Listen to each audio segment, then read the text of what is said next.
শুরু করছি বাংলা জানতে চায়ের সঙ্গে লাইভ ঋতব্রত। আমি শুরুতেই একটি ছবি, বার্গম্যানের একটি ছবির কথা বলবো। দেখা যাচ্ছে যে একটি সাপের খোলস এঁকে বেঁকে যাচ্ছে। তারপর কিছুক্ষণ বাদে আমরা আবিষ্কার করব আসলে সাপের খোলসটা এঁকে বেঁকে যাচ্ছে না, আসলে অসংখ্য পিঁপড়ে সেই সাপের খোলসটা নিয়ে এগিয়ে যাচ্ছে। অনেকে বলছেন এই সময় আমরা অভয়ার বিচার চেয়ে ঠিক সেই সময়ের মধ্যে রয়েছি। একদিকে আমরা দেখলাম জুনিয়র ডাক্তার, অর্থাৎ যারা আগামী দিনে ডাক্তার হবে তাদের একটা লড়াই চলছিল। আমরা দেখলাম সিবিআই তারা তদন্ত করছে, কিন্তু আম জনতা তারা এখনো বুঝেই উঠতে পারছে না সত্যি কি বিচার মিলবে। আসলে আসল জয় সেদিনই হবে যেদিন অভয়া তার বিচার পাবে। গোটা সমাজ যেন সেই কথাই বলছে। এমনকি অভয়ার বাবা মা, অর্থাৎ নির্যাতিতার বাবা মা, তারাও সে কথা বলছেন। আমি অনুষ্ঠানের শুরুতে একবার তারা কি বলছেন সেটা আপনাদের দেখাতে চাই। আসল জয় সেদিনই হবে যখন আসল খুনিদের ধরা হবে এবং বিচার হবে। সুপ্রিম কোর্টের ওপর 100% ভরসার কথা জানিয়ে দিলেন নির্যাতিতার বাবা মা। তথ্য প্রমাণ লোপাটের সঙ্গে প্রত্যক্ষ ও পরোক্ষভাবে জড়িত প্রত্যেককে তদন্তের আওতায় আনার পক্ষে সওয়াল করলেন তারা। শুনে নেব তাদের কথা। আমরা প্রথম দিন থেকে যেটা বলেছি সুপ্রিম কোর্ট সেটাই সামনে তুলে ধরেছে। কারণ তথ্য প্রমাণ এইভাবে লোপাট করলে একটা সংস্থাকে সেটাকে খুঁজে বের করা একটু কঠিনই হয়। এখানে তো তথ্য প্রমাণ লোপাটের অনেক পাওয়াই গেছে এবং তার জন্য তো একজনকে তারা গ্রেপ্তারও করেছে। ওসিকে গ্রেপ্তারের পর এবার অ্যাডিশনাল ওসিকে তলব করলো। কি বলবেন, পুলিশ একেবারে জড়িত ছিল পুরো ঘটনার সঙ্গে। ও তথ্য প্রমাণ লোপাট করার জন্য সে তো বেরিয়েই আসছে। আজকে কোর্টে সিবিআই বলেছে যে সঞ্জয় রায়ের সাথে ঘটনার আগেও ওসির সঙ্গে ফোনে কথা হয়েছে। তাহলে কি ওসি সেটা জানে? সেটা সিবিআই কি তদন্ত করছে সিবিআই জানে, সেটা আমরা কি করে বলবো বলুন? সিবিআই যা বলছে, সিবিআই এর কথা বলছে। সিবিআই কি করছে আমাদের তো বলছে না, আমাদের শুধু বলছে আমরা আমাদের সাধ্যমতো চেষ্টা করছি যাতে সমাধান করতে পারি। গতকাল যে ছাত্রদের সঙ্গে বৈঠক হলো জুনিয়র ডাক্তার, তাতে দেখা গেল বিনীত গোয়েলকে সরানো হলো, ডিসি নর্থকে সরানো হলো। এই ব্যাপারে আমি একটাই কথা বলবো, যারা এই আমার মেয়ের হত্যার সম্বন্ধে জড়িত আছে তারা প্রত্যক্ষ এবং পরোক্ষভাবে যারা জড়িত বা যারা প্রমাণ লোপাটের জন্য যারা জড়িত সবাই যেন তদন্তের আওতায় আসে এবং সবাইকে যেন শাস্তি পায়। সে তো দেখতেই পাচ্ছেন আপনারা, কারা আস্তে আস্তে বেরোবে ক্রমশ প্রকাশ। এগুলো তাড়াতাড়ি জানার চেষ্টা করলে কি করে? তারা ওসি বেরোলো, তারপরে আজকে জয়েন্ট সিপি, তাই তো? না অ্যাডিশনাল ওসি জানি না। সবাই যতজন জড়িত আছে সবাই যেন তদন্তের আওতায় আসে এবং সবাইকে যেন মানে আমরা তো ওই মুহূর্তে কাউকে চিনতে সবাই যেন দোষী প্রমাণিত হয়ে সাজা পায়। জয় সেদিনই হবে যেদিন আমার মেয়ের আসল খুনিদের মানে ধরা যাবে এবং বিচার হবে, সেদিনই জয় হবে। আজকে যে সুপ্রিম কোর্টের যে অগ্রণী মানে যে রায় এবং মুখ্যমন্ত্রী তিনি যে প্রশাসনিক রদবদল করলেন, এতে কি আপনারা খুশি? আমাদের খুশি হতো যদি আমাদের মেয়েটা ফেরত আসতো, সেটাই খুশি হতো। আমরা কোনো কিছুতে খুশি বা আনন্দের কোনো ব্যাপারই নেই। আমরা দেখছিলাম অভয়ার বাবা মা তারা কি বললেন। আসলে যাদের চায় তারা তো বোঝে, যাদের পারিবারিক শোক তারা তো বোঝে। তবে এই ঘটনায় আমি আমার সাংবাদিক জীবনে আমি এই প্রথম দেখলাম এইভাবে গোটা বাংলা আলোড়িত হয়েছে। এখন কতগুলো প্রশ্ন রয়েছে, বাংলা জানতে চায় কতগুলো প্রশ্ন, সেই প্রশ্নগুলো নিয়েই আজকে আমরা আলোচনা করব। আমাদের প্রথম প্রশ্ন, সুপ্রিম কোর্টের বিচার কোন পথে এগিয়ে চলেছে সুপ্রিম কোর্টের বিচার, এই নিয়ে অবশ্যই আমরা আলোচনা করব। জুনিয়র ডাক্তাররা তারা কি জাতির আবেগের সঙ্গে খেলা করছেন? অর্থাৎ জুনিয়র ডাক্তার যারা, তারা কি আবেগের, জাতির যে আবেগ, সেই আবেগের সঙ্গে খেলা করছে? এবং অবশ্যই অভয়ার তদন্ত কোন পথে? সিবিআই কি ঠিক পথে চলছে? আর সেই জন্যই আমাদের চতুর্থ প্রশ্ন, এখনো কি অভয়ার বয়ফ্রেন্ড ও সঙ্গীদের জিজ্ঞাসাবাদ করা হয়েছে কি পুঙ্খানুপুঙ্খভাবে তাদের জিজ্ঞাসাবাদ? সত্যি কি ঘটেছিল বা গত কয়েক বছর ধরে কি ঘটে চলেছে অভয়ার সঙ্গে, সেই নিয়ে কি তদন্তকারী অফিসাররা আদৌ খতিয়ে দেখছেন? এসব নিয়ে আলোচনা করব। আজকে আমাদের প্যানেলে রয়েছেন কৃষ্ণানু মিত্র, তৃণমূল কংগ্রেসের মুখপাত্র। কৃষ্ণানু, আপনাকে স্বাগত। আমার সঙ্গে রয়েছেন দুজন আক্তার, পদ্মশ্রী কাজী মাসুম আক্তার, আপনারা সবাই জানেন, বিশিষ্ট শিক্ষাবিদ, এবং আমাদের সঙ্গে রয়েছেন আক্তার আলী। আপনাকেও স্বাগত। আমরা সবাই জানি আক্তার আলী, তিনি দুর্নীতির বিরুদ্ধে লড়াই করেছেন। তিনি মুখ্যমন্ত্রী থেকে শুরু করে, রাজ্যপাল থেকে শুরু করে, স্বাস্থ্য দফতর থেকে শুরু করে সব জায়গায় কিন্তু বেশ কয়েক মাস আগে থেকেই তাদের সবাইকে জানিয়েছিলেন। তার বক্তব্য কেউ কথা রাখেনি। আমরা চলে যাব এবার সরাসরি আলোচনায়। আমরা দেখলাম নির্যাতিতার বাবা মা তারা কি বলছেন, আবার আমরা দেখেছি যে কালকে যে আলোচনা হয়েছে মাননীয় মুখ্যমন্ত্রীর সঙ্গে জুনিয়র ডাক্তারদের, তার ভিত্তিতে আমরা জানি যে অপসারণ করা হয়েছে এ রাজ্যের সিপিকে। মনে রাখতে হবে 17 বছর বাদে এমন একটা ঘটনা ঘটল। প্রসূন মুখোপাধ্যায় রেজানুরের যে বিখ্যাত ঘটনা, সেই রেজানুর অস্বাভাবিক মৃত্যুকে কেন্দ্র করে যে পরিস্থিতি উদ্ভূত হয়েছিল, যেখানে বাংলা ইনসাফ চাইছিল। অনেকে বলেন পশ্চিম বাংলায় বামফ্রন্টের কফিনের পেরেকের অন্যতম পেরেক ছিল রেজানুরের অস্বাভাবিক মৃত্যু, এবং তার দায় নিয়ে সরে যেতে হয়েছিল 17 বছর আগে, অনেকটা ঠিক পুজোর আগে এইরকম সময় তৎকালীন সিপি প্রসূন মুখার্জি বা প্রসূন মুখোপাধ্যায়কে ঠিক সেইভাবেই সরে যেতে হলো। কিন্তু অনেকে বলছেন আসলে সংসদীয় রাজনীতিতে পোড় খাওয়ার রাজনীতিবিদ মমতা বন্দ্যোপাধ্যায়, তার সঙ্গে যে বৈঠক হয়েছে, আসলে ভাড়াশূন্য জুনিয়র ডাক্তারদের অপসারণ হয়েছে, কিন্তু সম্মানজনক অপসারণ হয়েছে, অর্থাৎ এক পদ থেকে অন্য পদে স্থানান্তরিত হয়েছে। আসলে কিন্তু কোনো শাস্তি হয়নি, অথবা এই শাস্তি কি দেওয়া যেত কোনো তথ্য প্রমাণ নিয়ে, সেটাও একটা প্রশ্ন। পাশাপাশি এই প্রশ্নটাও বারবার করে উঠছে, পুরো বিষয়টা চিত্রনাট্যের অঙ্গ নয় তো? সুতরাং আমরা আমাদের দ্বিতীয় অংশ, অর্থাৎ জুনিয়র ডাক্তাররা জাতির যে আবেগ সঞ্চারিত হয়েছে, শুধুমাত্র পশ্চিম বাংলার বাঙালি নয়, গোটা ভারতবর্ষের বাঙালি এবং শুভবুদ্ধি সম্পন্ন মানুষ, এমনকি বিদেশে অনাবাসী ভারতীয়, তারাও তাকিয়েছিলেন এই জুনিয়র ডাক্তারদের দিকে। সত্যি কি তারা জাতির আবেগের সঙ্গে সমানভাবে তালে তাল মিলিয়ে এগিয়ে চলতে পেরেছেন? আমরা এই বিষয়ে অবশ্যই আলোচনা করব। আমি চলে যাব কাজী মাসুম আক্তারের কাছে। কাজী মাসুম আক্তার, আপনাকে প্রথমেই বলবো যে জুনিয়র ডাক্তারদের প্রতি আমাদের একটা আলাদা আবেগ আছে। জুনিয়র ডাক্তাররা যেভাবে লড়ছে, এবং আমি প্রায় প্রতিটা দিনই সেখানে গিয়েছি, তাদের লালবাজারের ধর্নায় রাত 2:30টার সময় যে তীব্রতা দেখেছি, আমি প্রতিটা দিন, কালকেও আমি রাত্রেবেলা থেকে ভোর রাত পর্যন্ত আমি সেখানে ছিলাম, আমি রিপোর্টার হিসেবে, সাংবাদিক হিসেবে দেখেছি যে তাদের যে উদ্দীপনা আজ পর্যন্ত, সেটা লালগড় হোক, নন্দীগ্রাম হোক, যে কোনো রাজনৈতিক দল হোক, সবার থেকে তারা স্বতন্ত্র। তাদের স্লোগান, তাদের শরীরী ভাষা, তাদের যে আমরা উদ্যম দেখেছি, এটা যে আর 5টা রাজনৈতিক দল আছে, মানে আমার তো মনে হয়েছে কোথাও শাসক আর বিরোধীদের প্রায় এক ঘরে করে দিল রাজনীতিতে।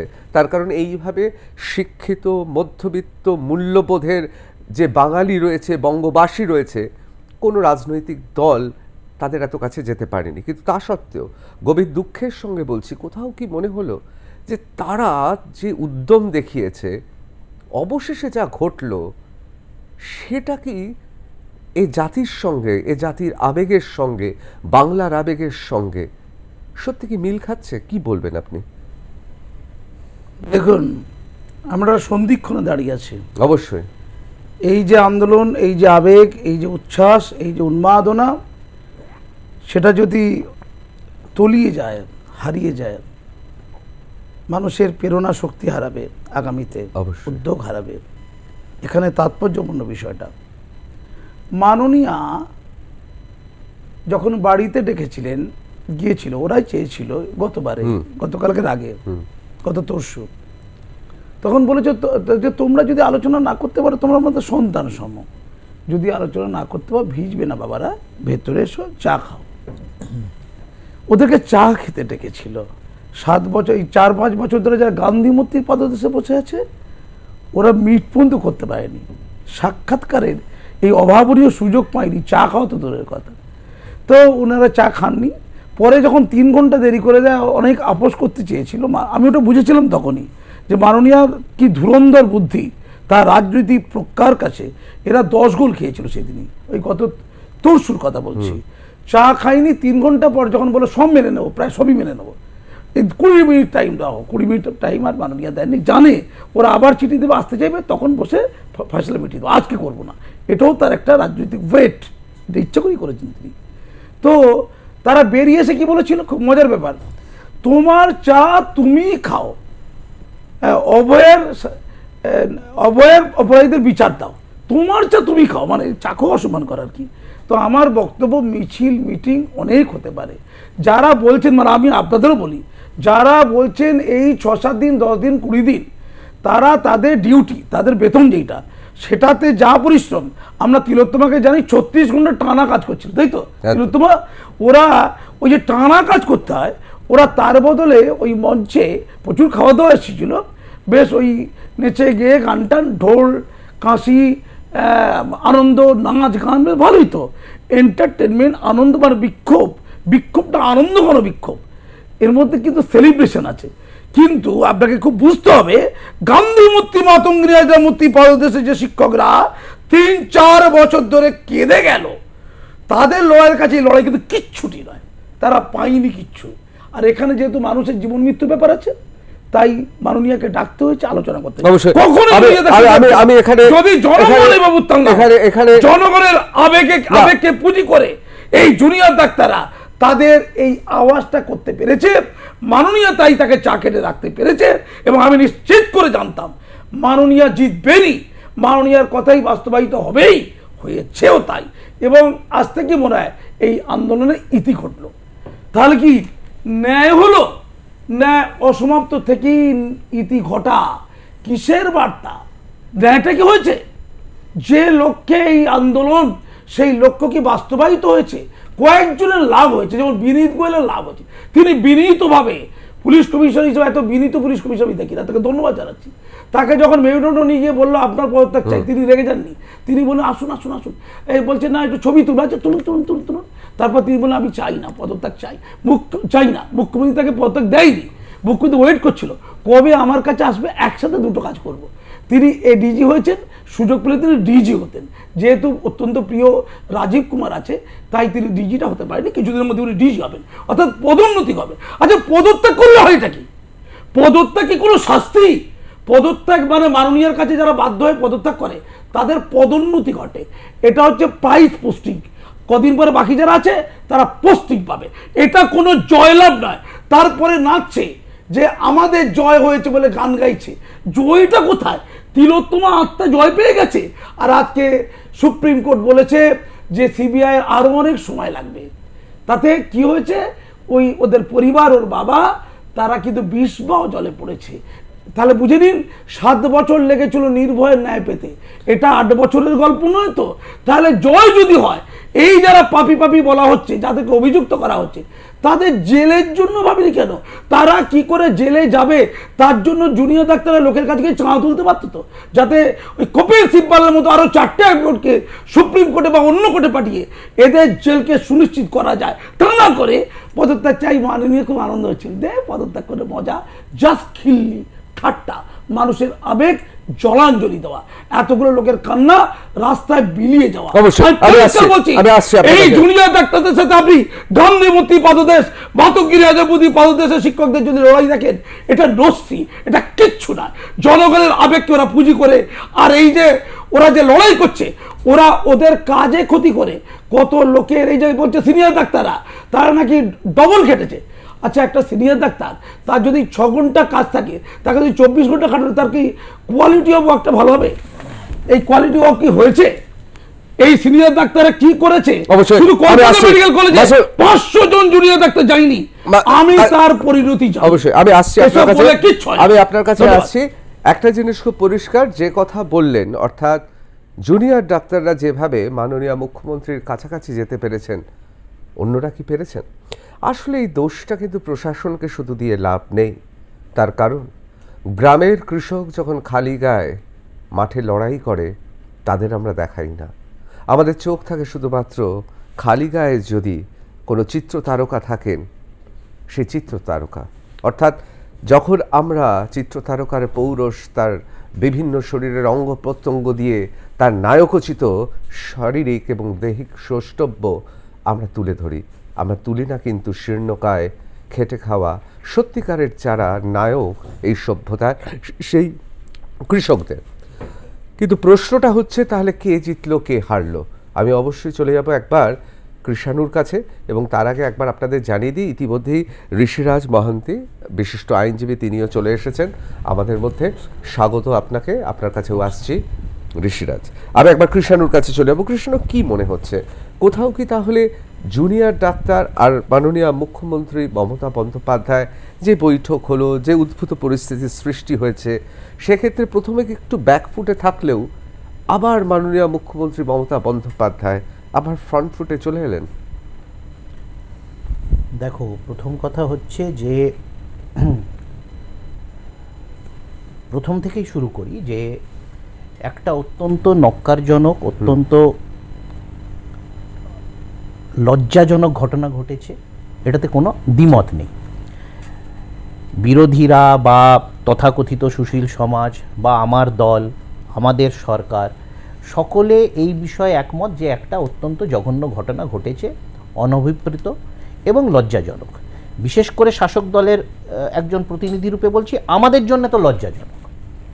কিন্তু আমার এটা প্রশ্ন, আজকে যখন এত কথা বলা হচ্ছে ন্যায়, জাস্টিস, তো জাস্টিসটা কি ভারতের সংবিধান, ভারতের ন্যায় ব্যবস্থা, ভারতের আইন এর বাইরে হবে নাকি এর অন্তর্গত হবে? আমি জানতে চাই। আমি বিগত বেশ কিছুদিন ধরে বলছি যে জাস্টিসটা এর মাপকাঠিটা কি, যে জাস্টিসটা ডিমান্ড করা হচ্ছে বা যেই জাস্টিসটা দেখতে চাওয়া হচ্ছে, কই জাস্টিস তো হলো না, এটার মাপকাঠিটা কি? এটা কি ভারতবর্ষের ক্রিমিনাল জাস্টিস সিস্টেমের অন্তর্গত না এর বাইরে? তার কারণ যে এখন তো মিডিয়ার যুগ, তোমরা কিছুই স্বাধীন মিডিয়া দু চারটে আছো, বাকি তো সব কোনো পক্ষে, হয় এই পক্ষে নয় ও পক্ষে। এর বাইরে বিভ্রান্ত করার জন্য একটা বড় অংশের সোশ্যাল মিডিয়া কেন্দ্রিক পোর্টাল আছে, যাদের কাজই হচ্ছে মূলত লোকজনকে একে অপরের সাথে তাগিয়ে দিয়ে তাদের লাইকস এবং তাদের ভিউয়ারশিপ বাড়ানো। তারা ছোট ছোট ইস্যু, যেগুলো নন ইস্যু অ্যাকচুয়ালি, সেইগুলোকে নিয়েও জলঘোলা করেছে। আজকে সে 150 গ্রাম কোনো বিশেষ বস্তু হোক, তরল বস্তু হোক, বা কখনো কখনো আমি সোমা বলছি, হ্যাঁ, এইগুলো করা হচ্ছে, যেটা আমরা কোভিডের সময়ও দেখেছিলাম। এইগুলো খুব মানে চটকদারি এবং খুবই নিম্ন রুচির কাজ, যেইগুলোতে বেশ কিছু রাজনৈতিক কর্মী, রাজনৈতিক নেতৃত্ব এবং দলও পড়ে যাচ্ছে। একজন বাম কর্মী নেতা তিনি জেলে আছেন, এই কাজই করছিলেন তারা। 14 তারিখের ঘটনাতে আমাদের সন্দেহ ছিল, কিন্তু তার গ্রেপ্তারিতে পরিষ্কার হয়ে গেল যে কারা এই ঘোলা জলে মাছ ধরার চেষ্টা করছে। এখন কথা হচ্ছে যে নির্ভয়া নয় কিছুটা পাবলিসিটি পেয়েছে, মানুষ প্রতিবাদে নেমেছে, মিডিয়া তোমরা দেখিয়েছ, আমাদেরও অনেক কারুর এটা বলতে আমরা সামনে এসে বলতে পারছি, কিন্তু অনেক ঘটনা তো এর আড়ালে হয়। আমি একজন মহিলার কথা বলছি, মহিলা, তিনিও সাংবাদিক, গাজালা ওয়াহাব, যতদূর আমি হয়তো একটু প্রোনাউন্সিয়েশনটা ভুল করছি। উনি দীর্ঘ 16, 17 না 20 বছর চাকরি করার পর উনি একদিন বলে উঠলেন বেশ কিছু আন্দোলনের পরিপ্রেক্ষিতে যে একজন বড় সম্পাদক উনার সাথে 16 বছর আগে শ্লীলতাহানি করেছিল। উনি লিখেছেন, ওয়াশিংটন টাইমস না নিউ ইয়র্ক টাইমসে এটা বেরিয়েছিল, ওই জন্য আমি নামটা নিতে পারলাম। তো তাহলে এইগুলো তো শ্লীলতাহানি, এইগুলো তো রেপ, এগুলো তো ধর্ষণ। কিছুদিন আগে আমাদের এই রাজ্যে বেশ কিছু অভিনেত্রী তারা অভিযোগ করলেন বেশ কিছু প্রডিউসার ডাইরেক্টরের বিরুদ্ধে। আমরা কেরালে জানি, যখন আমরা এখানে তিলোত্তমাকে নিয়ে আলোচনা করছি, অভয়াকে নিয়ে আলোচনা করছি, কেরালে একটা হেমা কমিটি রিপোর্ট, আমি এক মিনিট, অবশ্যই, কিন্তু হাতরাস এবং এই ঘটনা আমি সম্পূর্ণ আলাদা। কোনো এখানে রাষ্ট্র দায়ী, এখানে সরকার দায়ী, প্রশাসন দায়ী। হাতরাসে যদি সেখানকার সরকার দায়ী হয়, এখানে সরকার দায় মুক্ত হতে পারে না। আমি কখনো সরকারকে অ্যাবসলভ করছি না, কিন্তু আমার কথা সন্দীপ ঘোষের মতো জঘন্য অপরাধী এবং এই রকম একজন জঘন্য মানুষকে এই সরকার প্রশাসন শীর্ষে নিয়ে গেছে। জঘন্য অপরাধের পর তাকে আবার অন্য জায়গায় নিয়ে যাওয়া হয়েছে। তাহলে এমজি আকবরও তো কোনো প্রশাসন বা কোনো একটা ইকোসিস্টেমই তো তাকে মাথায় নিয়ে গেছে। সব ইকোসিস্টেমই তা কাউকে মাথায় নিয়ে যায়, সব মাথায় যে সব ভালো লোকেরা থাকবে তার তো কোনো মানে নেই। কত এটা খুব দামি কথা বলেছে। তো সরাসরি চলে যাব, এবার আমি চলে যাব আক্তার আলীর কাছে। আমরা সবাই আক্তার আলীকে চিনি, তিনি প্রাক্তন অ্যাসিস্ট্যান্ট সুপার, ডেপুটি সুপার আরজি কর মেডিকেল কলেজে, ঠিক সেই সময় যেই সময় ডক্টর সন্দীপ ঘোষ মধ্য গগনে রয়েছে। যখন ডক্টর সন্দীপ ঘোষ আরজি করে একের পর এক দুর্নীতি করছেন, একের পর এক যে কথা দাবি করেছেন আক্তার আলী, আমাদের টাফ টকে আর+ নিউজে আমরা দেখিয়েছি, তিনি দাবি করেছেন সেই সময় গেস্ট হাউস থেকে শুরু করে সমস্ত জায়গায় উচ্ছৃঙ্খলতা চলছে এবং তার চেম্বারে কথায় কথায় লাল বাতি জ্বালিয়ে দিয়ে এঙ্গেজড লিখে চলছে সেখানে উল্লাস। সেই সময় প্রতিবাদ করেছিলেন একটি মানুষ। হঠাৎ শুনলে মনে হবে জঁ পল সার্ত্র বা আলবের কামুর নায়কের মতো তিনি প্রতিবাদ করেছেন, আর কাফকার নায়কের মতো প্রতিবারই তিনি প্রশাসন, পুলিশ সবাইকে জানিয়ে বারবার ব্যর্থ হয়ে ফিরে গেছে। মানুষটা হয়তো পরাজিত হয়ে যেতেন, কিন্তু না, এমন ঘটনা ঘটল আবার যেন ভেসে উঠলেন আক্তার আলী। সেই আক্তার আলী রয়েছেন আজকে বাংলা জানতে চাইতে।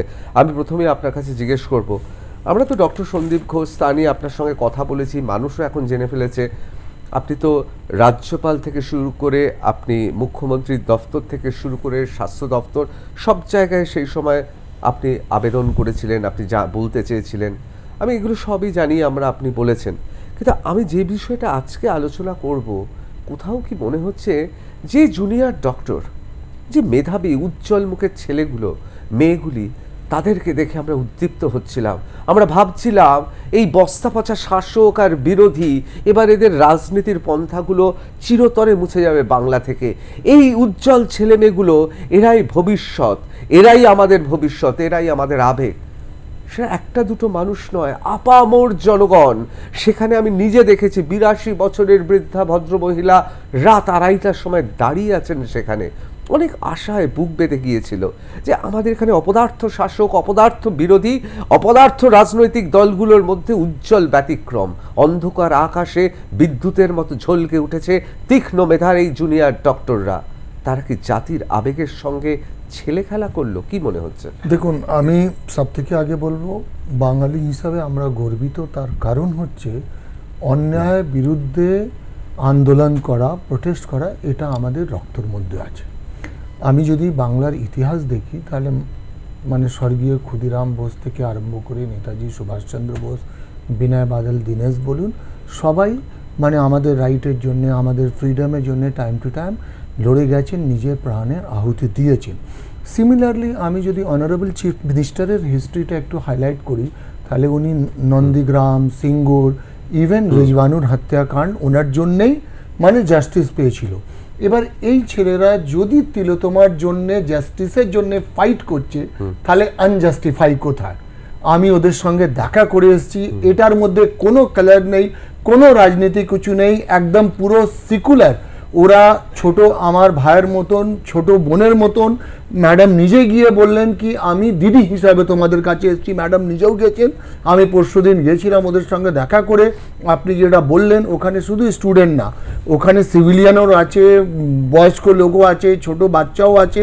এবার ওরা ডে অ্যান্ড নাইট তিলোত্তমা যাতে জাস্টিস পায় তার জন্য আন্দোলন করছে, ওরা না খেয়ে এই ঝড় বৃষ্টির মধ্যে।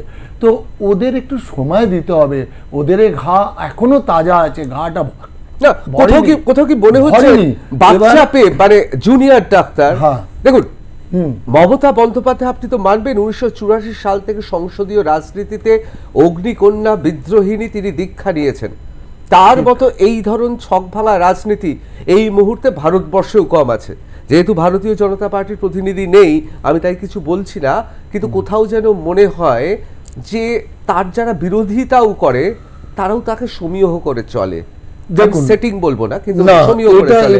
কিন্তু আপনার কোথাও মনে হচ্ছে না যে 3-3 বার মানে আমরা জানি ধরুন তাইকোয়ান্ডো বা ক্যারাটেতে বা বক্সিং এ আমি যদি রিং এর মধ্যে আমার অপোনেন্টকে আমি যদি 3-4 বার একটু ঘুরিয়ে নিতে পারি, সে ক্লান্ত হয়ে যাবে, দেখুন, তারপর সুযোগ বুঝে পাঞ্চ মারবো, মানে বাংলায় যাকে বলে ঝোপ বুঝে না, কোপ মারা। এখানে আমি আপনার সঙ্গে একমত না, তার কারণ উনি প্রথমেই বললেন, এবং উনি একটা সিনিয়র অনারেবল চিফ মিনিস্টার, ওনার একটা যে গ্রেটনেস আছে সেটা উনি শো করলেন, এবং উনি ওনার কথাও রেখেছেন। উনি 24 ঘন্টা টাইম নিয়েছিলেন, উনি সিপিকে সরালেন, উনি ডিসি নর্থকে সরালেন, ডিএমইকে সরালেন, ডিএচএসকে সরালেন, এবং ছাত্রদের তো আপনাকে একটু সরালেন সময় বলবেন দিতে না, হবে। স্থানান্তরিত করলেন না, এটা এক মানে পয়সাও transfer বেতন আপনি কমেনি, বলতে পারেন। এক পয়সাও সিনিয়রিটি কিন্তু কমেনি, আপনি যে না, সত্যের ছাত্রদের- অপলাপ্ত করতে দেবেন, মানে এক যারা পয়সাও বেতন day কমেনি, night একটা সিনিয়রিটি পরিশ্রম কমেনি, করছে, তাদের সম্মানও একটু কমেনি। সময় দিতে হবে, তার কারণ ওরা বলেছে ওদের GB No one meeting has been করবে, suspended. জিবিটি মিটিং এ আমি আসছি। ওরা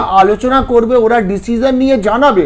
ওরা তো এখন বলেনি, ওরা তো ডিক্লেয়ার করেনি, ওরা And এখন this should have আলোচনার happened within মধ্যে আছে। 72 hours এবার ছোট of the ভাই বোনকে incident. তো আপনাকে একটা সময় দিতে হবে। সেখানে চন্দ্রিমা ভট্টাচার্য ম্যাডাম নিজে বলছেন কি আমি ওদেরকে মায়ের মতন ক্ষমা করলাম। তো মাকে দিদিকে তো শুনতে হবে, আমাকেও শুনতে হবে, আপনাকেও শুনতে হবে। ওরা জেনারেশন, ওরা ফিউচার। এবার ওরা করছে না, ওরা চিকিৎসাও করে, ওরা নিজের খাওয়া দাওয়া সুখ চ্যান অবশ্যই আমি আসছি, অবশ্যই এগুলো শুনতে হবে, কিন্তু মনে রাখতে হবে রামায়ণ থেকে মহাভারত পৃথিবীর শ্রেষ্ঠ মহাকাব্যগুলোয় সমস্ত যুদ্ধগুলো হয়েছে শুভ আর অশুভর, এবং সেখানে মা বাবা দাদা কাকাদের মধ্যেই যুদ্ধগুলো হয়েছে। সুতরাং আত্মীয়তা মানেই হচ্ছে শুভ অশুভর ব্যারিয়ারটা সরে যাবে এরকম নয়। আমি আসছি আপনার কাছে, আমি একবার ঋষিরাজের কাছে চলে যাবো। ঋষিরাজ, একেবারে আমি আইনজ্ঞ হিসেবে এই যে অপসারণ করা হলো, সরে গেল, আসলে কোথাও এটা একটা আই ওয়াশ বা চোখে ধুলো দেওয়া না? আই ওয়াশ না, এটা হগ ওয়াশ। কারণ দেখুন, this should have happen 72 hours, within the periphery of 72 hours, যখন এই ঘটনাটা ঘটেছিল তারপর থেকে। কে দোষী কে দোষী না, কে কাজ করেছে কে কাজ করেনি, সেগুলো তো secondary.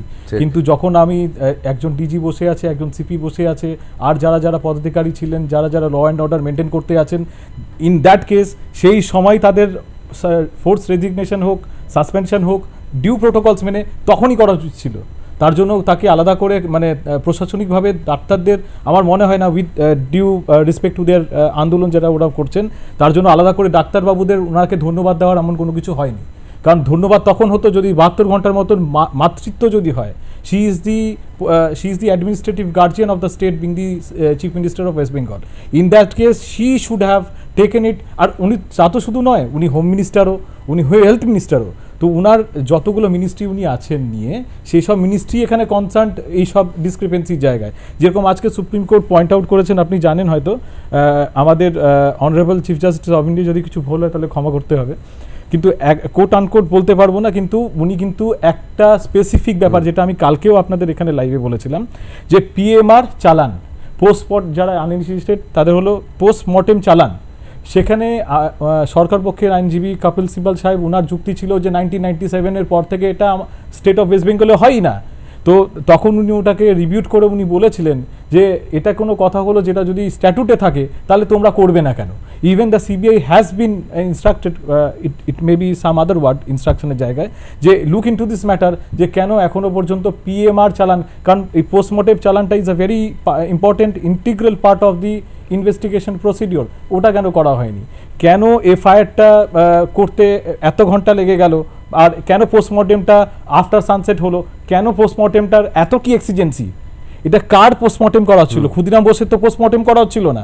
So in that case why was it necessary যে একদম সানসেটের মধ্যেই একটা মেয়ে যে এত কষ্ট পেয়ে মারা গেছে সেটাকে হগওয়াশ না করে সঙ্গে সঙ্গে এটাকে কভার আপ না করার জন্য why was it projected in a way যে সেই সময়তে আমি আইনজীবী হিসেবে আপনাকে জিজ্ঞেস করি, যা বলছি টালা থানার অফিসার ইনচার্জ অর্থাৎ অভিজিৎ বাবুকে গ্রেফতার করা হয়েছে, সিবিআই গ্রেফতার করা উচিত ছিল আগেই, ভালো কিন্তু কোথাও কি আপনার মনে হয় যে তিনি একক উদ্যোগে এই ঘটনা ঘটাতে পারে? দেখুন, একটা কথা হলো, আমাদের এখন সেকশন 120(b)টা এখন চেঞ্জ হয়ে গেছে, আইপিসির এখন চেঞ্জ হয়ে ওটা হয়েছে সেকশন 61, আর এখন বেয়ার মিনিমাম সেকশন যেটা আমরা এখন দেখতে পাচ্ছি, কি হয়েছে, গ্যাং রেপ কি গ্যাং রেপ না, তরল পদার্থ, এইসব আমি নিকৃষ্ট আলোচনায় যাব না।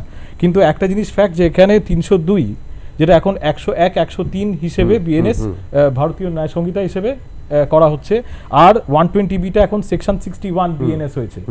আর তৃতীয়ত হলো আরেকটা হলো যে এই জায়গা হলো বেয়ার মিনিমাম সেকশন, যেটা লাগবে, ঠিক আছে? তার মানে এখানে 120B-টা কি ক্রিমিনাল কনস্পিরেসি।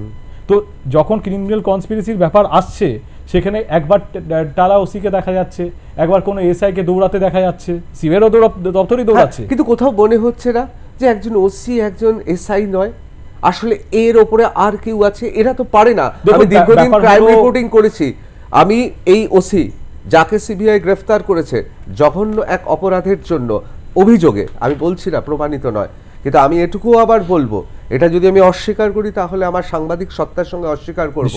এই অভিজিৎ বাবুর কেরিয়ার কিন্তু আমরা জানি, আমরা তাকে দেখেছি। আমার একবারের জন্য মনে হয় না তিনি শতপ্রবৃত্ত হয়ে তিনি করেছেন ব্যাপারটা কি, বা হ্যাঁ অন্যায় যদি আমার হাত দিয়ে ঘটে আমি তো অপরাধী, কিন্তু আরো তো কেউ ছিল। সিবিআই এর এত ভয় কি? সিবিআই কেন ভয় পায় আমি বুঝি না।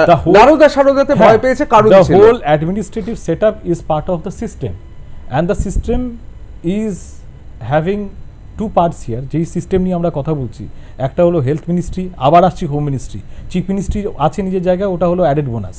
কিন্তু এখানে দেখতে হবে যে একটা যখন 120B-র কথা বলছি, যেটা এখন if I am not wrong it is section 61 of the BNS, তো আমরা বলছি কিসের, এখন এককভাবে তো কেউ করতে পারে না কোনো কিছু। এই যে একটা ওসির পোস্ট, দেখুন আমি তো জেনারেশনের লয়ার, আমি এক জেনারেশনের উকিল নই, তো সেই ক্ষেত্রে ছোটবেলা থেকেই দেখে এসেছি একটা জিনিস, যখনই এরকম ক্রিমিনাল কনস্পিরেসি এই সব ব্যাপার থেকে থাকে, যখন কোনো সময় ভাবে এককভাবে কোনো কিছু হয় না। আর রিজওয়ান প্রথম কথা হলো সেকেন্ডারি, এটা আমার অফ দ্য টপিক, কিন্তু একটা লাইনেই বলবো, এখনও কিন্তু রিজওয়ানুর রহমান জাস্টিস পাইনি। যেটা একটা ওয়ান অফ দি ভেহিকেলস ছিল যার উপরে বেস করে তৃণমূল সরকার করেছে, এখনো পর্যন্ত কিন্তু Rizwanur Rahman has not got justice. ঠিক আছে, তো সেখানে সেই ব্যাপার নিয়ে কথা বলছি না, but I'll come to the system. And এই যে আমি 30 সেকেন্ডের কথা বললাম, সিবিআই কি ভয় পাচ্ছে মনে হচ্ছে? না সিবিআই ভয় কারণ একজন ওসি একজন এসআই তো ঘটনা ঘটাতে পারে। সিবিআই এটা ভয় পেতে পারে যে এই যে আপনার রাত দখলের দিন আরজিকর দখল করা হলো গুন্ডা বাহিনী দিয়ে, তাতে কি কি প্রমাণ লোপাট হয়েছে, দ্যাট টাইম উইল টেল। আর তার জন্য কি আমরা কোনো একদম ইন্ট্রিকেট কোনো জিনিস মিস করে গেছি, এটা কিন্তু দেখতে হবে। অবশ্যই খুব গুরুত্বপূর্ণ বলেন। আমি একবার চলে যাবো, ভয় পাওয়ার কথা উঠলো, কোথাও কি মনে হচ্ছে জুনিয়র ডক্টররা তারা শুধুমাত্র অনভিজ্ঞতা নয়, তারা কোথাও ভয় পাচ্ছে? না, কোথাও তাদের কেরিয়ারের ভয়, কোথাও মেজো সেজো ছোট খাটো বিভিন্ন জায়গায় নেতারা বিভিন্ন হুমকি দিচ্ছে, কোনো ভয় পাচ্ছে তারা? না, আমার মনে হয় না। তার কারণ ওরা আন্দোলন যেটা চালাচ্ছে, ওদের কতগুলো দাবি ছিল, সেটা স্টেট গভর্নমেন্ট দাবি মেনে নিয়েছে। আর একটা যেটা ওদের ভয় ছিল কি ওরা আন্দোলন করছে, ওদের সঙ্গে ইন্টার্নশিপ বা এটা, কিন্তু মুখ্যমন্ত্রী কথা দিয়েছেন কি কোনো ওদের বিরুদ্ধে অ্যাকশন হবে না, সেটা মিডিয়াতেও আপনারা শুনেছেন। এবার ওদের বলা হয়েছে কি তোমরা কাজে এবার যোগ দাও। মনে হচ্ছে না, দেখুন এই পৃথিবীতে দাঁড়িয়ে যুগে যুগে ঈশ্বরের নামে অনেক অবিচার তো হয়, ঠিক সেই রকম ভাবে কোথাও মনে হচ্ছে না অভয়ার মৃত্যুকে নামে প্রত্যেকে অনেকে নিজের আখের গোছাচ্ছে? দেখুন, এটা পুরো দেশ না পুরো বিশ্বে সবাই মিলে লড়ছে, আর এবং সবাই জাস্টিস চাইছে, ইনক্লুডিং মি, আপনিও চাইছেন। অবশ্যই আমার মনে হয় না এবার এটাতে যে এমন নয় কি একদম মানে ফেলিয়ার। কোথাও মনে হচ্ছে স্ক্রিপ্টেড বৈঠক, কোথাও মনে হচ্ছে না। আপনাকে আমি জিজ্ঞেস করছি, আপনার থেকে তো ভালো এই ঘরে বা যারা দেখছেন, আপনার থেকে ভালো পশ্চিমবাংলায় খুব কম লোকই জানে যে স্বাস্থ্য দপ্তরের মধ্যে এমন কেউ কেউ আছে যারা হচ্ছে একেবারে বলা যেতে পারে শয়তানিতে ভগবানের তুল্য, অর্থাৎ তারাই প্রত্যেকটা জিনিস তৈরি করে, প্রত্যেকটা জিনিসকে তারাই ঠিক করে। আমি একদম গড অফ এভিল। আপনার মনে হচ্ছে কি কোথাও ছাত্রদের একাংশ এবং সরকার পক্ষের একাংশ বৈঠক কি হবে, দাবি কি হবে, এগুলো ওয়েল স্ক্রিপ্টেড চিত্রনাট্য? এইটা যতক্ষণ আমি ডক্টর সন্দীপ ঘোষকে জানি, ও হচ্ছে একটা কালপ্রিট, একটা আপনি ক্রিমিনাল বলতে পারেন। তার কারণ ওর ব্যাপারে যত অভিযোগ করা হয়েছিল সেগুলো সব প্রমাণ হয়েছে, মানে কোনো ফেক না, মানে এগুলো ডকুমেন্টেড ছিল এবং এটা প্রুভ হয়েছে, যার জন্যে ওকে অ্যান্টি কারাপশন ডিপার্টমেন্টও অ্যারেস্ট করেছে এবং এই কেসেও অ্যারেস্ট করেছে। তা আমার মনে হয় কি ওখানে অনেক জিনিস, অনেক রহস্য লুকিয়ে আছে। সন্দীপ ঘোষ তো একা নয়, তার সঙ্গে তো 51 জনের সিন্ডিকেট আছে, তাদের টেনে হিচড়ে কেন নিয়ে আসা হচ্ছে না? 51 জন যাদের আছে ওদের এগেইনস্টে ইনকোয়ারি চলছে, এটা আরজিকর মেডিকেল কলেজে ইনকোয়ারি করছে। সিবিআই তাদের কি এখনো জিজ্ঞাসাবাদ করেছে? ইনভেস্টিগেটিং, ওটা আপনার আর আমার কাজ নয়। একটা এই দেশে ইনভেস্টিগেটিং অথরিটি আছে, ল অর্ডার আছে, তারা ওগুলো খুঁটিয়ে দেখছে। কিন্তু এখন হচ্ছে তিলোত্তমা জাস্টিসের ব্যাপারে, তো এখন টোটাল 3 জন অ্যারেস্টেড আছে এই কেসে, এবং আমরা সুপ্রিম কোর্ট সব থেকে হায়েস্ট যে কোর্ট সেই ব্যাপার দেখছে, সব থেকে হায়েস্ট যে ইনভেস্টিগেটিং এজেন্সি দেখছে। এবার আমাদের ওদের উপরে একটু ভরসা রাখতে হবে। আমি একবার চলে যাব, আজকে আক্তার বনাম আক্তার হবে, কারণ কাজী মাসুম আক্তার, অন্যদিকে আমাদের সঙ্গে রয়েছেন আক্তার আলী। আপনি যেরকম একটা সময় বিভিন্ন জায়গায় চিঠি দিয়েছিলেন, শিক্ষা ব্যবস্থা নিয়েও উনিও চিঠি দিয়েছিলেন বিভিন্ন সময়। আমি শুধু একটা কথা বলবো, আমরা যে আক্তার আলীকে এই একটা সিস্টেমের বিরুদ্ধে, অনেকটা কাফকার ওই নায়কের মতো সিস্টেমের বিরুদ্ধে লড়াই করতে দেখেছি, কোথাও কি আপনি একমত জুনিয়র ডাক্তারদের ব্যাপারে উনার যা মত? দেখুন, তিলোত্তমার ঘটনা ঘটাতে ওনার যে বক্তব্য, ওনার যে দুঃখ, ওনার উপর যে অপারেশন, সাপ্রেশন, ডিপ্রেশন চলেছে, আলোকিত হয়েছে, ওনাকে ডেকে জিজ্ঞাসাবাদ করা হচ্ছে। তিলোত্তমার বিষয়টা না ঘটলে এইটা ধামা চাপাই থাকতো। কাজী মাসুম আক্তার, মিস্টার আক্তার, একটা আক্তার বসেছে, শিক্ষায় দুর্নীতি পাপের নিয়ে আমরা একটার পর একটা চিঠি রাজ্যপাল থেকে, মুখ্যমন্ত্রী থেকে, শিক্ষা দপ্তর থেকে, শিক্ষামন্ত্রী থেকে, প্রত্যেকটা শিক্ষা মানে উইংকে দেওয়া আছে। যাদের বিরুদ্ধে অভিযোগ, যাদের অন্যায় বিরুদ্ধে অভিযোগ, তাদের প্রমোশন হয়েছে আর আমাকে ট্রান্সফার করা হয়েছে। আমি ক্ষতিগ্রস্ত হয়েছে। ট্রান্সফার তো আমাকেও দুবার করা হয়েছে, শুধু ট্রান্সফার না, আমার তো সার্ভিস ব্রেক করে দেওয়া হয়েছে। আমি তো পেনশন পাবো না, এখনো আমার কিছু টাকা বাকি আছে, আমার লিভ রেগুলারাইজেশন হয়নি, সিনিয়রিটি এত বছর আমি চাকরি করে সিনিয়রিটি লুজ করলাম। যারা এখন গণ আন্দোলনের জন্য রাস্তায় নেমেছে, তাদের কাছে আমার একটা বিনতি, একটা আবেদন, সত্যি যদি আন্দোলন করতে পারেন, আন্দোলন যদি সঠিক দিশায় যায়, এই মিস্টার আক্তার বা মিস্টার আক্তার, এইরকম অজস্র আক্তার ঘুরে বেড়াচ্ছে যারা আলোচিত হয়নি, তাদের এই অন্যায়গুলো খোঁজ খবর নিয়ে সেইগুলো ন্যায় দেওয়ার জন্য লড়াই করুন, তবে সমাজ বাঁচবে। আমি মূল জায়গায় যাচ্ছি, আমি এখন বলিনি দাদা, মূল জায়গায় যাচ্ছি। আজকে শিয়ালদা আদালত বলেছে গণধর্ষণের প্রমাণ আমরা পাইনি, শিয়ালদা আদালত আজ খবর। আচ্ছা, যারা আন্দোলন করছে, প্রথমত জুনিয়র ডাক্তারদের কথা বলছি, আরজি করে শিয়ালদা কোর্টে ইনভেস্টিগেটিং তারা বলেছে গণধর্ষণের নাকি প্রমাণ তারা পাইনি, আমি যা দেখছিলাম আর কি, যদি ভুল তথ্য না হয়ে থাকে। আরজি করে ডাক্তারদের, জুনিয়র ডাক্তারদের একটা অংশ, তারা সন্দীপ ঘোষের সাথে দুর্বৃত্তায়নে, পাপে, চুরিতে, অন্যায়তে, লুটপাটে যুক্ত ছিল। ওরা এই অপরাধে যুক্ত কিনা তার তদন্ত হওয়া দরকার। আমি পরিষ্কার করে একটা কথা বলি, যে ওই টালাতলার ওসিকে ধরা হয়েছে, তিনি নিচের তলার লোক, তাকে গ্রেপ্তার করা যায়।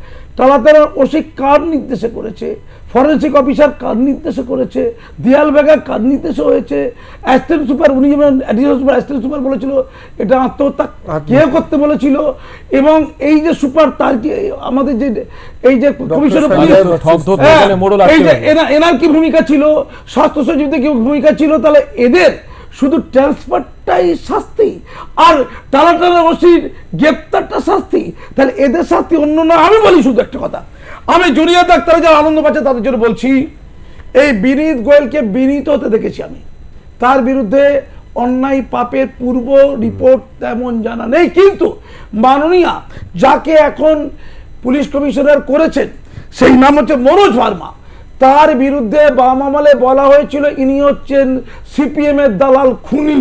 তাহলে সিপিএম এর দালাল খুনি এখন commissioner of police. Junior doctor বাবুরা আপনারা কি ঢোল বাজাবেন? এটা কি দুর্বৃত্তায়ন বন্ধ হলো? উত্তর দেবেন কি? এটা এই পদত্যাগ কি করে আপনাদের পাকিচ্চক হলো? অপরাধীদের শাস্তি তো পাকিচ্চক হবে, শাস্তিটা শুধুমাত্র ওই ধর্ষণে আর খুনে যুক্ত তিলোত্তমার কে বলেছে আপনাদের? এতগুলো জনগণ যে রাস্তায় নেমেছে শুধু এই পাপ বন্ধ করতে না, সমাজে যত পাপ অন্যায় এতদিন ধরে সংগঠিত হয়েছে তার জন্য সম্মিলিত প্রতিবাদের নাম হচ্ছে এই গণ আন্দোলন। এই গণ আন্দোলনের মধ্যেও অনেক পাপাচার, অনেক নোংরামি নষ্টামি রয়ে গেছে। যেমন উদাহরণ আপনি খোর্ধা দেখেছেন, খোর্ধায় যারা উই ওয়ান্ট জাস্টিস বলেছিল এমন দুটি ছেলে একটি মেয়েকে ওর মধ্যে রেপ করেছে, গণধর্ষণ করেছে। খবর মিথ্যে সত্য যাই না, তদন্তে মনে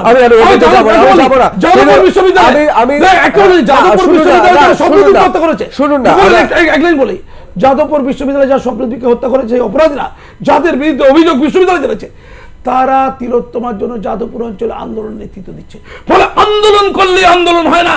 মাসুম আক্তার যখন শত শত লড়াই করছিল, এরা কোথায় ছিল? এই সেলিব্রিটি গুলো তো ডাটি, এই সেলিব্রিটির বড় সেই ডাটিদের কথা এখন শোনা হচ্ছে নাকি? তাদের চকচকে মুখগুলো টিভি চ্যানেলে দেখে আমি আসছি একটা কথা বলতে অনেক ভালো লাগছে,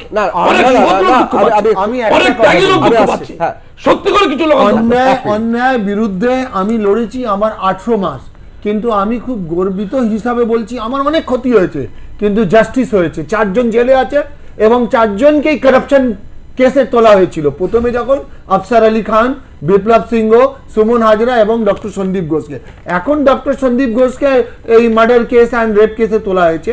তো আমি কন্টিনিউয়াস, কিন্তু আমার অনেক, আমি সাফার করেছি, আমার অনেক ক্ষতি হয়েছে, মানে এমন ক্ষতি হয়েছে, কিন্তু আমি মানে না ডিসহার্টেন হয়নি, আমি কন্টিনিউয়াস আমার লড়াইটা লড়িয়ে গেছি। আমি এখান থেকে আরম্ভ করে প্রেসিডেন্ট গভর্নমেন্ট অফ ইন্ডিয়া কেউ আমি চিঠি দিয়েছি, আমি হিউম্যান রাইট কমিশনকেও দিয়েছি, কিন্তু আমি বিশ্বাস করলাম কি এটা সত্যর জয়। আমি যে আজকে জিতলাম, বা যেটা এখনো পুরোটা জিত হয়নি, কিন্তু এটা আমি সত্যর লড়াই লড়েছি বলে। অবশ্যই মানে অবশ্যই এটা শুনে ভালো লাগলো। তিলোত্তমার ভূমিকা ছিল, তিলোত্তমা যদি না এই সুখ হয়তো আপনি পেতেন না। আইনের মতো চলছে। শিক্ষা দপ্তর এখন জেলে, মানে শিক্ষা দপ্তরে যে মাথা যারা, কল্যাণময় গাঙ্গুলি, সুবীরেশ ভট্টাচার্য, পার্থ চ্যাটার্জি, সবাই জেলে। কাল বেরোবে, পরশু বেরোবে, কখন বেরোবে ইম্পর্টেন্ট নয়, জেলে তো থেকে গেছে। স্বাস্থ্য দপ্তর আস্তে আস্তে জেলে ঢুকে গেছে, মানিকবাবু বেরিয়ে গেছে, অনুমোদন বেরিয়ে গেছে। এবার ব্যাপারটা হলো স্বাস্থ্য দপ্তর, শিক্ষা দপ্তরে তো সবাই জেলে নেই, কিন্তু মোড়লগুলো সব জেলে ঢুকে আছে। এবার দেখা দরকার যে চোর তো ধরা পড়েছে, জেলে ঢুকেছে, সেরকম স্বাস্থ্য দপ্তরেও চোর ধরা পড়বে, জেলে ঢুকবে। তো আইনটা আইনের মতন চলবে, আর আইনে যখন আমি খুব দ্রুত চলে যাব সবার কাছে, কারণ আমি কৃষ্ণনগর দিয়ে শেষ করব।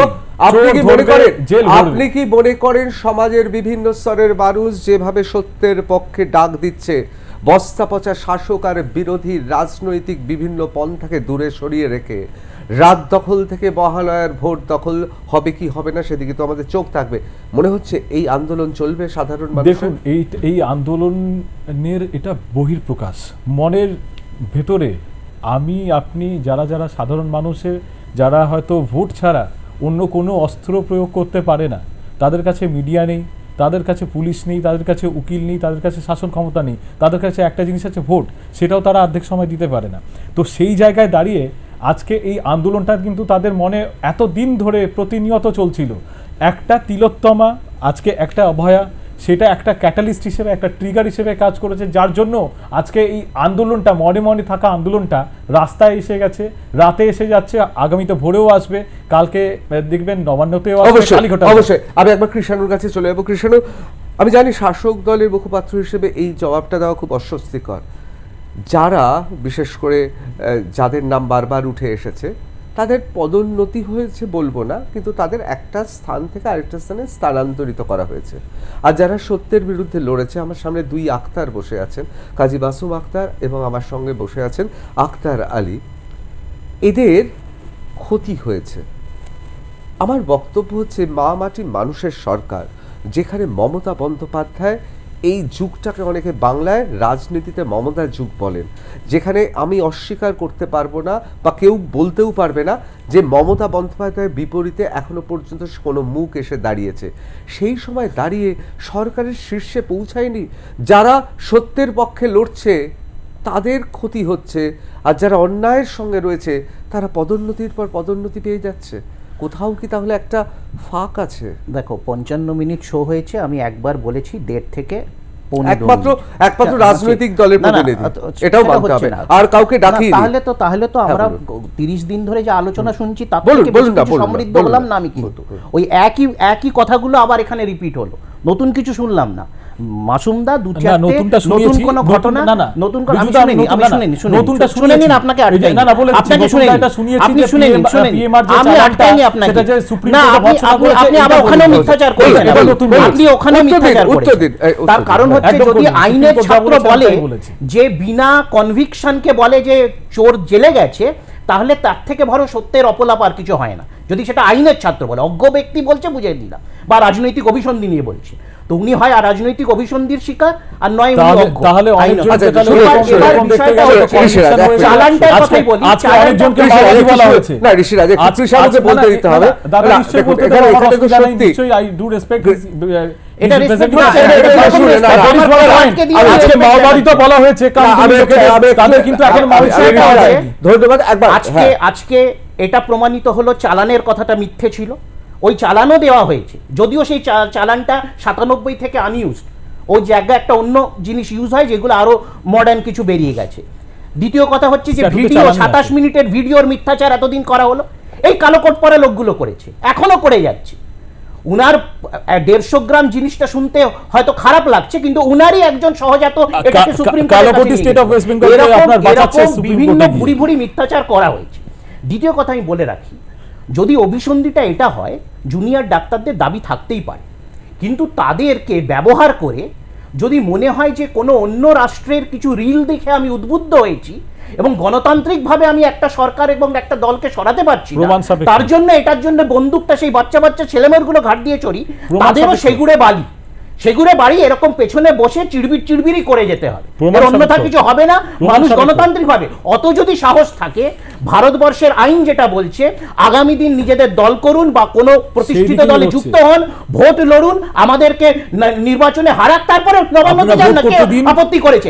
সেই আপনারা ভোট সাহস করতে নেই, দিন। গণতান্ত্রিক সাহস নেই, তাহলে গণতান্ত্রিক বহির্ভূত ভোট থেকে লোককে স্বৈরতান্ত্রিক বেরোতে দিন, কথাবার্তা ভোট তারা করতে বলছে। দিন। এর শেষে আমি জাস্ট একটা কথা বলবো, স্বাস্থ্য দপ্তর নিয়ে অনেক কথা বলা হলো, অন্যান্য দপ্তর নিয়ে আমি উদাহরণ দিচ্ছি একটা, যেহেতু এখানে একটা ওই, দপ্তর বলেছি, শিক্ষা আসগার দপ্তর। আলী বাবু আছেন, উনি কিছুদিন একটা মন্ত্রকে ছিলেন এই স্বাস্থ্য দপ্তরের অন্তর্গত, তাদের রিক্রুটমেন্ট নিয়ে হাইকোর্টের অবজারভেশন, স্কুল কমিশনকে বলছেন, স্কুল নিয়োগ কমিশনকে, যে আপনারা স্বচ্ছ এবং লেটেস্ট কিভাবে স্বচ্ছতা মেনটেন করে রিক্রুটমেন্ট করা যায় আপনারা দয়া করে হেলথ রিক্রুটমেন্ট বোর্ড থেকে শিখুন। এটা হাইকোর্টের অবজারভেশন আজকে। তার মানে কৃষাণু তার বলছেন মানে সবটাই ভুল নয়। সেটা কিন্তু মিডিয়াতেও চেপে যায়, দুর্ভাগ্যবশত সেটা কিন্তু মিডিয়াতে চেপে যায়। মিডিয়াতে কারা হাইলাইট পায়? যারা বিভিন্ন রকমের রাজনৈতিক অভিসন্ধি নিয়ে, কখনো কালো কোট কখনো সাদা জামা পরে, তারা মিথ্যেকে ভাষণ করে শুধু অভিসন্ধি নির্বাচনে আমরা পাচ্ছি না, অন্য ঘুর পথে আমরা হারাই।